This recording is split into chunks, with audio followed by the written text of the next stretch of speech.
I always take polls with a grain of salt, especially because they never call up and ask me for my opinion.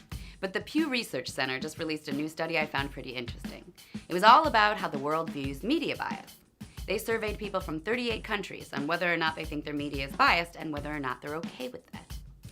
Overall, the study found that no one in the world wants their media to be biased. When asked about whether it's ever acceptable for a news organization to favor one political party over others, 75% of the respondents said it's never acceptable. They also found that 52% of the people surveyed say that they feel like news organizations in their countries were doing well at remaining nonpartisan, while 44% of responders said their news organizations were doing a bad job of remaining unbiased. People in Europe showed the greatest opposition to political bias, but 78% of Americans also agreed the news should never be biased. So generally, people hate biased media, which is what makes the next part so interesting. Because while Americans said they don't want their media to be biased, many feel like it is. And not only do Americans feel like their news is biased, but they feel like it's biased against the president and Republicans, or in other words, the people in charge.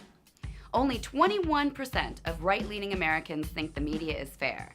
While that number goes up to 55% for left-leaners, that's still a relatively low number of people considering the media unbiased. That difference was larger, by far, than for any other country surveyed.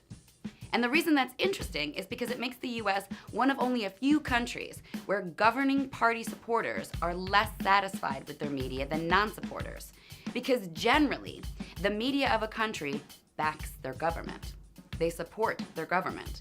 But here in the States, the media has clearly become the righteous, boiling, mad enemy of our president and the ruling party. It's so over the top that we might just take it for granted that the media hates the government, but that's a unique situation. Generally, the media gets with the program, but that's not what's going on in the US right now. Whether or not you think the media is biased probably depends on your own biases.